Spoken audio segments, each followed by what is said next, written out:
bread pudding, my personal favorite dessert under the sun. It is kind of difficult to mess up, and it's most chefs' standby for something they might need to whip out like in a pinch on a Friday night. Hey chef, we're 86, the actual desserts, can you come up with something in a hurry? So bread pudding is something that we keep kind of in our back pocket.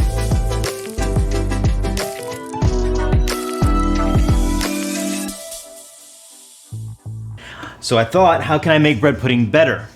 So I found croissants. So we put croissants in the bread pudding, as if it wasn't bad enough for you already. Buttered carbs.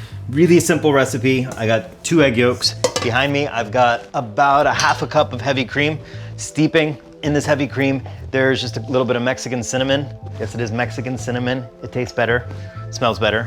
And this is usually how you start most custards, whether it's for ice cream, whether it's for creme brulee, in this case, bread pudding. I'm gonna add to this about a half a cup of sugar and give that a good whisk. Maybe make sure you get all that sugar in there. You want it to turn like a pale yellow, almost like an Easter egg.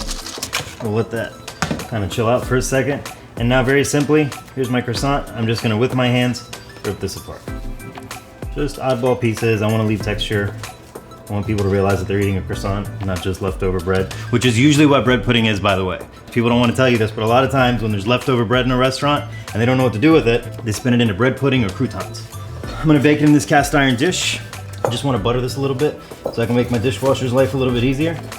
So now I have my eggs, my sugar, my croissants. All I need now is my cream. I'm gonna fish out my cinnamon sticks because they don't taste good.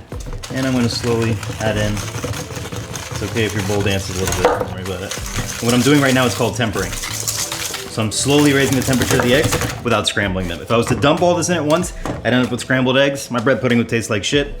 You would not watch my videos anymore. So slowly add in your heavy cream. And there we go. Now at this point, this is when you can add in any flavoring that you may want to add in. I'm gonna add in a little bit of vanilla extract. Keep it très classique. Now, super simple.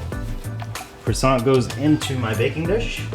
And guys, you can stud this with nuts, with little chocolate chips. You can do all kinds of stuff here. So I'm gonna go over top with my custard mix.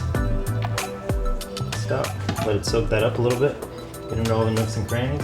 Let the bread drink up the custard. It's really best if you let your bread stale a little bit and then do this. It's even better because then the bread really drinks up the custard and it becomes really flavorsome and something super kind of fun to eat. Now go into an oven set at 350 degrees for about an hour, hour and a half. I'm getting really excited. I can smell cinnamon. Our bread pudding's been cooking for about an hour. I'm gonna pull that out of the oven now.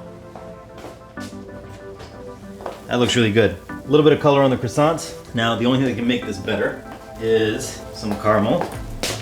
Pour this over the top while it's still warm so it gets into all the nooks and crannies.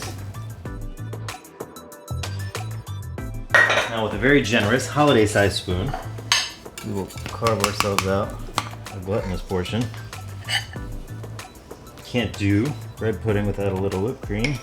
That looks pretty good to me.